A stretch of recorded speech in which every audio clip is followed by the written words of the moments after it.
The story of Max Caulfield and Chloe Price is one that spans many years and multiple games. Some of you are all too familiar with their story, while others may be in need of a bit of a refresher before hopping into Life is Strange Reunion, which at the time of writing this is out in just a couple of weeks. While the official Life is Strange channel has a recap, it's only like 2 minutes long. What the hell is 2 minutes gonna do for anybody? So I've taken it upon myself to put together the definitive Max and Chloe deep dive and recap for you all ahead of the release of Life is Strange Reunion. I realize that might sound arrogant, but I'm going to try my best to actually deliver on that and get you all caught up for Pricefield's final adventure. So make yourself cozy, grab a snack and your beverage of choice, and without further ado, let's dive into Max and Chloe's story so far.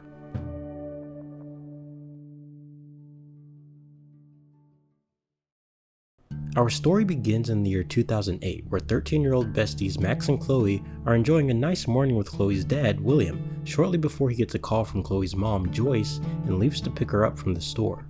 While at home alone, Max and Chloe try to rid Chloe's bedroom of clutter. All the while, Max grapples with how to tell her best friend that she and her family will be relocating to Seattle in just a few short days. Really, Max? While cleaning, Max sees Chloe's acceptance letter from Blackwell Academy, Arcadia Bay's most prestigious institution. Max asks Chloe how she likes her new school, and she seems to really dig it. She has her reservations, however, when Max asks about the other students there, implying that Chloe is having a bit of trouble actually fitting in at Blackwell. After Max gets an opening to tell Chloe the news, Chloe finds an old cassette tape that the girls made 5 years prior. It was a treasure hunt put together by Max and Chloe's pirate alter egos, Long Max Silver and Bluebeard. Yeah, Max and Chloe were clearly very creative children. Max finds the treasure map that leads to a time capsule that Max and Chloe buried. The instructions include an amulet and a telescope, so Max and Chloe split up to find the items they need. While trying to find a way to reach the attic, Max discovers an email exchange on William and Joyce's computer that strongly suggests Chloe got into some kind of trouble at school involving another student named Marissa, and that there's a message from a Mrs. Rogers on the house's answering machine. After obtaining the amulet and telescope, Max and Chloe are able to retrieve the treasure, but they find that the time capsule looks a bit different than it did when they initially buried it. This is because William had dug up their time capsule and added another tape in which he tells the girls not to lose sight of the true treasure, which is essentially the friends we made along the way. Max and Chloe read letters they left for one another, letters that are reflective of their personalities, with Chloe's being goofy and Max's being more serious. Both, however, are equally as genuine and effectively display a bond that transcends time and the changes that come with it. Hoping to understand more about Chloe's incident at school, Max plays aloud the message on the answering machine that was mentioned in the emails from earlier. Chloe opens up to Max about her true experience at Blackwell, admitting that she was being bullied by another student named Marissa, who one day during science class kept making fun of Chloe's clothes and calling her a quote-unquote scholarship kid. This prompted Chloe to retaliate by turning up Marissa's Bunsen burner, but no one got hurt as Chloe, being a lover of science, knew exactly what she was doing. This is yet another thing that adds to Max's guilt over leaving, as not only is she Chloe's best friend, she's Chloe's only friend, and life at Blackwell doesn't seem to be going well for her. Little does she know it's gonna get so much worse here in a few minutes. Max finally tells Chloe about her upcoming move to Seattle, and Chloe admits that she already knew from overhearing her parents talk about it. It's the reason why Chloe brought out the cassette tape. She wanted for her and Max to be able to just enjoy their time together without that hanging over their heads. They hug it out and say that they won't let the distance cause their friendship to wither. This is when Max sees a troubled Joyce walk through the door with a police officer in tow. Picking up that something is wrong, Chloe runs over to see what's going on, and Joyce has to deliver the hard news that William was killed in a car accident while on his way to pick her up. We cut ahead to the day of William's funeral, which is also the day that the Caulfields leave Arcadia Bay, and Chloe's left to grieve her father's tragic death without her one and only friend. After getting home from the funeral, Chloe finds that Max left her behind one last message.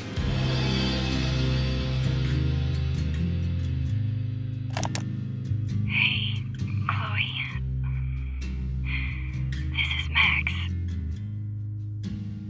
I guess I just wanted to leave you one more message, because I know this was the absolute worst time for me to go.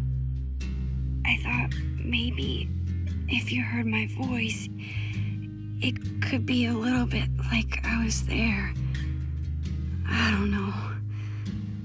Maybe this was a dumb idea. I would give anything to be there with you now. It's so hard trying to say what I'm thinking.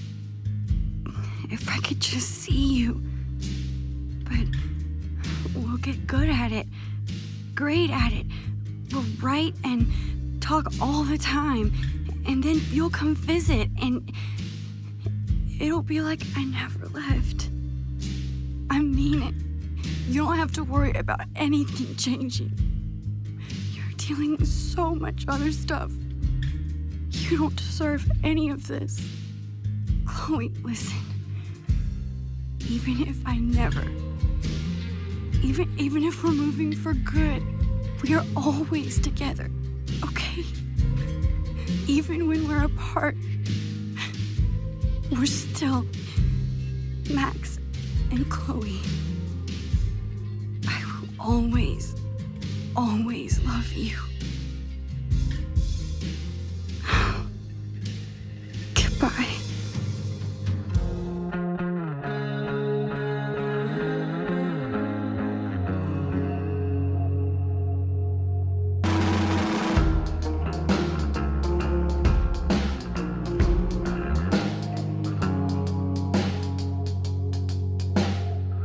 Fast forward to May of 2010, where the events of Before the Storm kick off. Having been effectively ghosted by Max, sweet and innocent Chloe is now an angsty, aura-farming 16-year-old with a hard-on for rebellion. After finessing her way into an abandoned lumber mill to watch a concert, she runs into her weed dealer named Frank Bowers, who gives her a bit of a hard time about some money she owes him, but turns out to actually be a pretty chill dude. For the most part. Chloe gets into it with a couple of guys after trying to get into the mosh pit, who later try to straight up kill her over spilled beer. But by the grace of God, Chloe's rescued when another girl named Rachel Amber intervenes. Rachel and Chloe make a run for it when Frank steps in, allowing the pair to make their way into the mosh pit, where they're able to enjoy the remainder of the concert together. The next day, Chloe wakes up hungover and in shock that she had spent the night before hanging out with Rachel Amber, the most popular girl at Blackwell Academy and someone who Chloe never would have imagined herself being friends with. Chloe gets ready and heads downstairs, where Joyce lectures her about her recent behavior, as Chloe is frequently missing curfew and cutting school. Joyce and Chloe's relationship is also on the rocks, greatly in part due to Joyce's new relationship with David Madsen, a militant hard-ass whom which Chloe despises. Chloe views him as a lesser man than William, who she still has vivid dreams about often. After arriving at campus, Chloe goes to enter the school, but is knocked down by Nathan Prescott, a member of Arcadia Bay's wealthiest and most influential family. Nathan is being harassed by star quarterback Drew North. The game never actually calls him that, but he just kinda has that energy about him, doesn't he? Drew is on Nathan's ass because a move made by the Prescotts put his father out of work.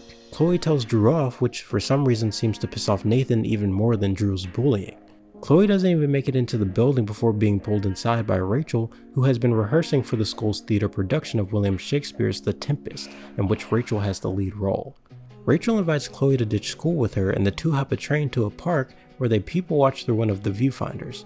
Everything's going fine until the girls see a man in a suit walk up to a blonde woman and kiss her. Rachel begins acting strange all of a sudden and convinces Chloe to help her steal a bottle of wine off a couple who are enjoying a nice picnic. Later, Chloe and Rachel end up at a junkyard where Chloe confronts Rachel about her change in attitude, especially since she admittedly was having one of the best days of her life since her dad passed. Not in the mood to talk, Rachel lashes out at her and then leaves, understandably enraging Chloe, so she releases her anger by smashing up a bunch of stuff at the junkyard, where she ends up falling asleep in William's old car and has another dream about him, in which he makes Chloe realize that what Rachel truly needs right now is support from a friend. So Chloe meets Rachel back at the park, where she reveals that the man they saw kissing the woman was her father, but the woman was indeed not her mother. Rachel burns a photograph of her and her father and in a fit of rage knocks over the trash can, causing a wildfire that burns over the course of the game. The next day, Chloe and Rachel are called into Principal Wells' office for skipping school, ultimately resulting in either Chloe's suspension or expulsion depending on player choice, and Rachel losing her lead role in The Tempest. Chip, the world's most chill security guard, escorts Chloe out of the building, but not before Chloe tags the entire girls' bathroom. Now that's how you make an exit. Chloe meets Joyce and David out in the parking lot, but refuses to go home with them after David delivers the news that he's moving in and demands that she empties her pockets to prove that she's not abusing drugs. We all know that she is, but it's the principal really. Chloe goes back to the junkyard where she comes across an old beater that she begins to fix up in hopes of getting it to run again at some point. After falling asleep in the truck, Chloe has another dream about William in which he warns her about the dangers of fire and how it blinds us with its beauty, with fire being a clear allegory for Chloe's relationship with Rachel, something that might end up burning her if she's not careful. William also says to her that sometimes there's a greater beauty yet to come. I wonder what that means. Chloe is woken up by Rachel and the two have a heart-to-heart. Basically, these girls hate everything about their lives and just want to leave it all. So nothing new really. Rachel takes off, leaving behind some of her clothes for Chloe to try out. And if you end up choosing any other outfit than the one with the beanie, you played the game wrong and you can't convince me otherwise. Frank pulls up in his his RV, and the blonde woman from the park hops out, meaning that she must have some sort of connection to Frank. Chloe asks about it and Frank reveals that the woman's name is Sarah. Frank tasks Chloe with sneaking into Drew's dorm to steal a large sum of money that he owes, which in turn would absolve Chloe of her own debt. She accepts and is dropped off once again at Blackwell, the school she was just suspended from that morning. What is your life, Chloe Price? When she gets to Drew's room, Chloe finds out that his little brother Mikey has been living in the dorm with him because of their family's current situation, which explains why the star quarterback is mixed up with drugs to begin with. He's been selling pills in order to help out his dad. Chloe grabs the money and tries to make her escape when she's stopped in her tracks by Drew and Mikey, who are trying to get away from Damon Merrick, another local dealer to whom Drew owes money, but not nearly as chill as Frank. Drew tells Chloe to stay in the room and keep Mikey safe while he talks to Damon, but Damon isn't very interested in talking and beats the absolute brakes off of Drew and fucks up his knee. Come on, he's the star quarterback, bruh.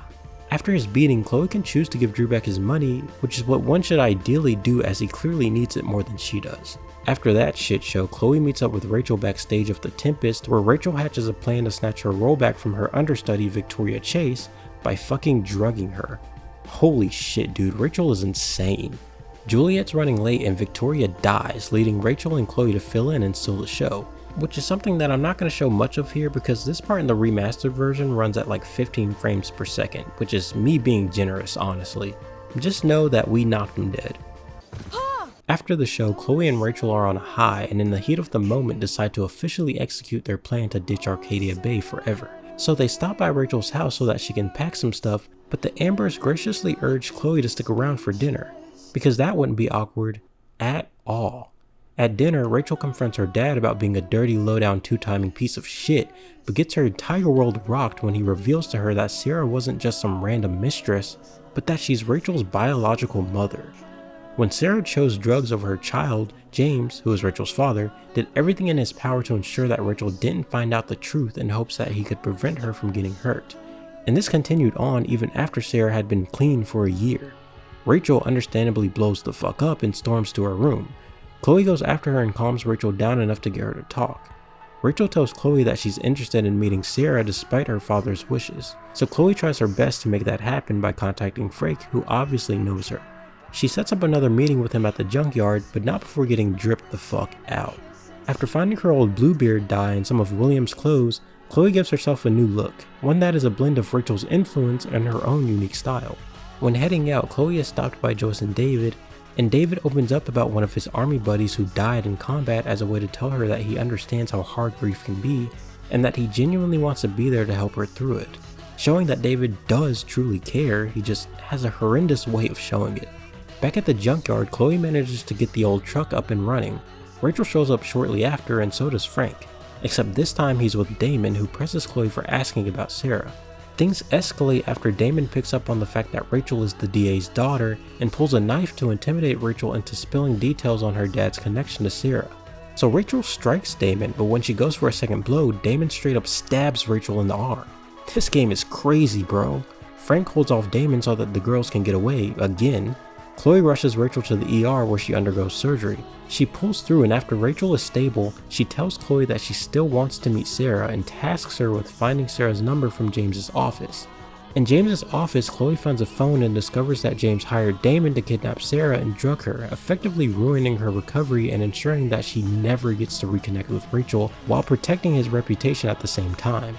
In order to rescue Sarah, Chloe poses as James and convinces Damon to reveal their location, which is at the old mill from the beginning of the game.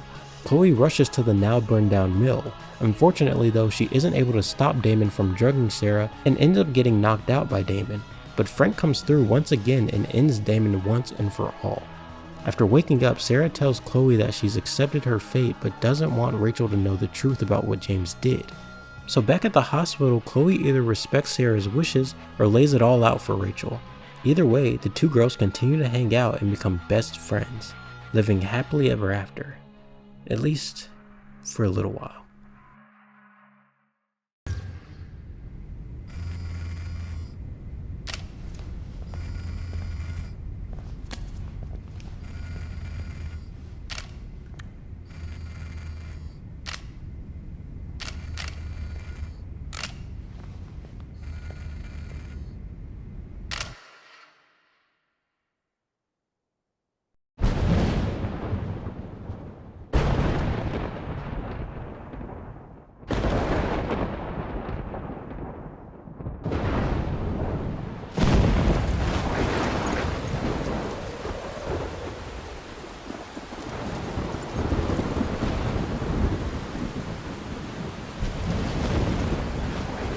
2013 brings us to the events of the OG Life is Strange, where a now 18-year-old Max experiences a nightmare in which Arcadia Bay is about to be destroyed by a massive tornado.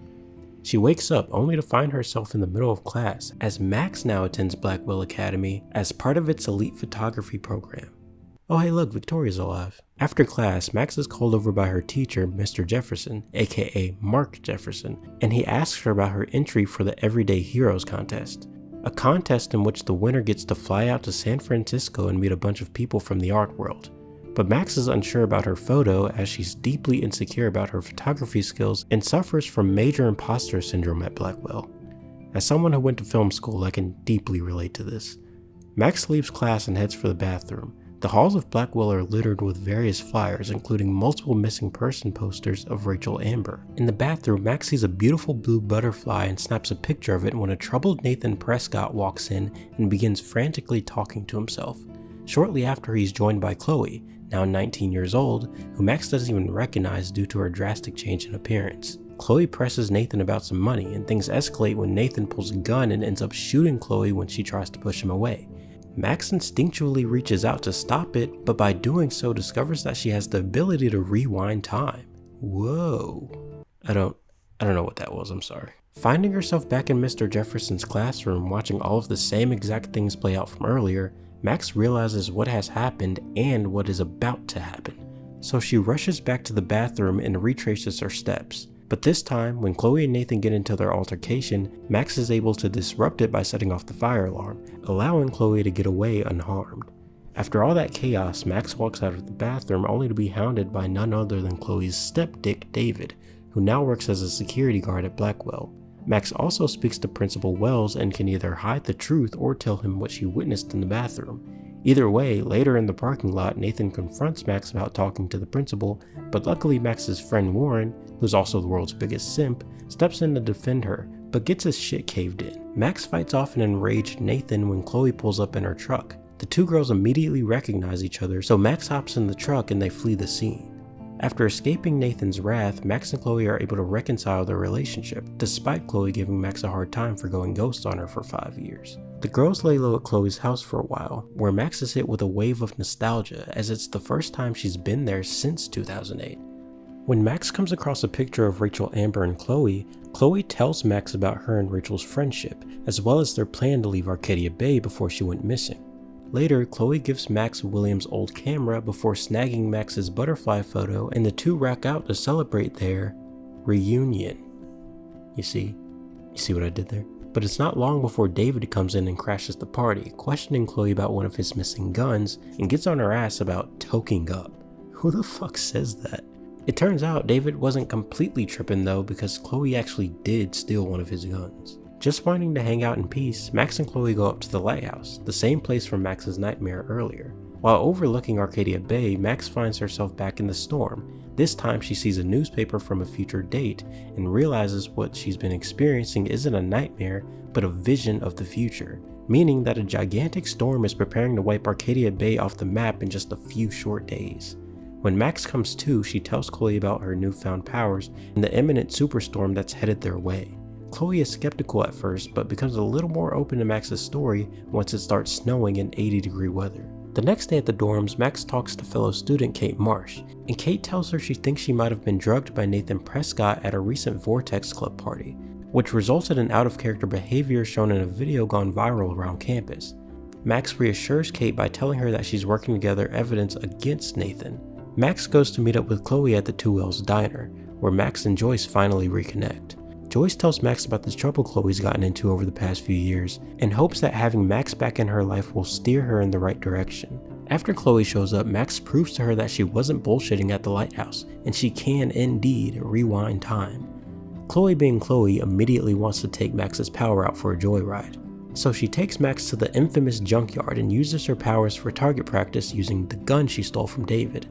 While there, the girls are paid a visit by none other than Frank fucking Bowers, who seems a little more rough around the edges since the last time we saw him. I guess killing a man will do that to you. He hounds Chloe about money he owes her, but unlike last time, bro is not messing around. Scared shitless, Max pulls the gun on Frank, which lands her a spot on his shit list as well. Later at the railroad tracks, Max has another vision of the storm, and when she comes to, she finds that Chloe is caught on the track with the train inbound. So Max has to use her rewind power to save Chloe's life. Again. Back at Blackwell, Jefferson's class is interrupted when Kate goes to the roof of the girls' dorm in an attempt to take her own life after all the merciless bullying she's endured because of that damn video. Max, having exhausted her power, can't rewind, but instead essentially freezes time long enough to get up to the roof and hopefully talk Kate down. It can go either way, but I managed to save her in this playthrough, thank goodness. Later that night, Chloe pulls up to Blackwell so that her and Max can break into Principal Wells' office to find clues about what happened to Rachel and Kate. Through digging, Max and Chloe find a bunch of buried files on Nathan Prescott, including scribbles that read, "Rachel in the dark room." Yeah, that's not creepy at all. Max and Chloe take a dip in the pool on campus where they're almost caught by David. Not wanting to risk getting in trouble, Max crashes at Chloe's house, and the next morning goes through David's garage files where she finds that he has pictures of Rachel Amber and Kate Marsh. Hey yo, what the fuck? Continuing on with the investigation, Max and Chloe snoop around Frank's RV, and Chloe finds out that Rachel and Frank were involved. Feeling betrayed by everyone in her life, Chloe lashes out and admits that she cites William's death as the catalyst for everything that has gone wrong in her life since then. After being dropped off back at campus, Max discovers that she has the ability to travel back in time, not only through rewinding, but through photographs as well. Using her newfound ability, Max travels back to 2008 on the day of William's death and stops him from driving his car that day, so that Chloe never loses her father.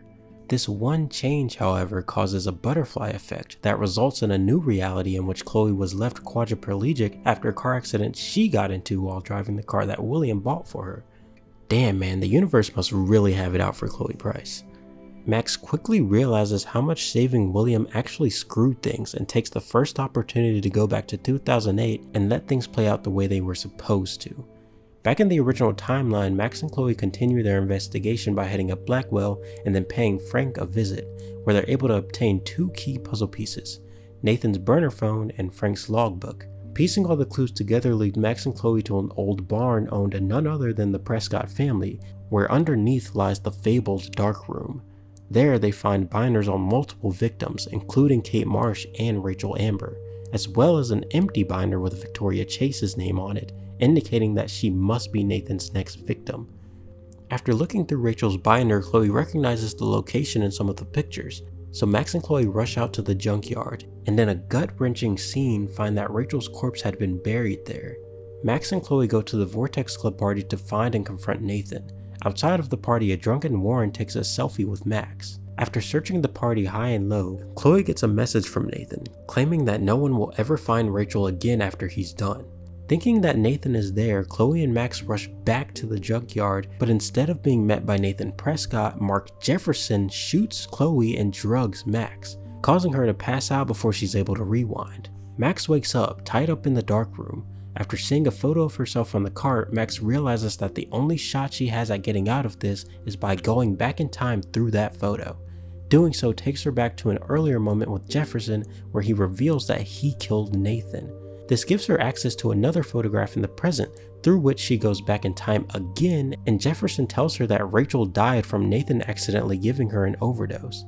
This then grants her access to her journal, in which she took a selfie in class earlier that week, on the day that the events of the game started. So Max takes this opportunity to turn in her photo for the Everyday Heroes contest, but more importantly, notify David about Jefferson and his darkroom.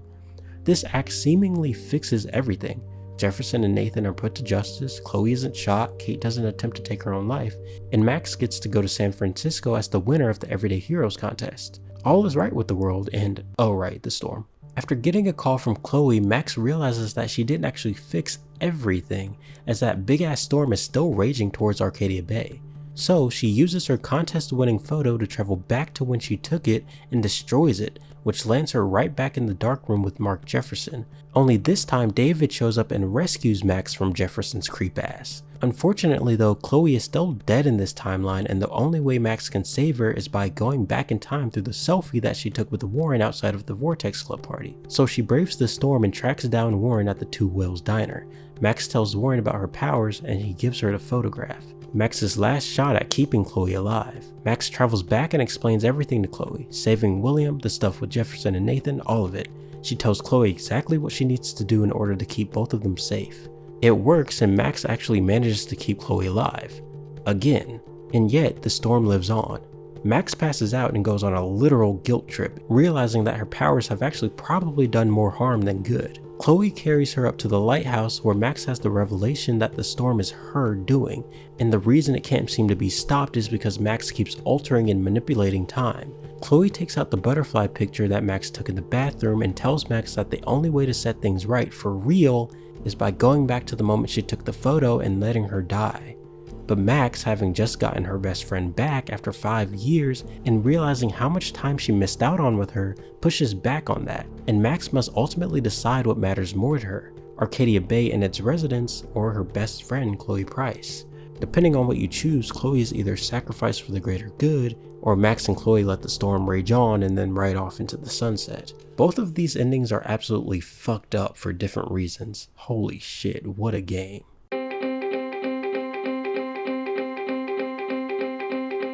This brings us to 2016 where, wait, that's not, who the fuck is, hang on, let me see something. Okay, here we go, my mistake. It was actually 2019 when, no, who the hell are these randos? A Life is Strange game without Max and Chloe? Bitch, please.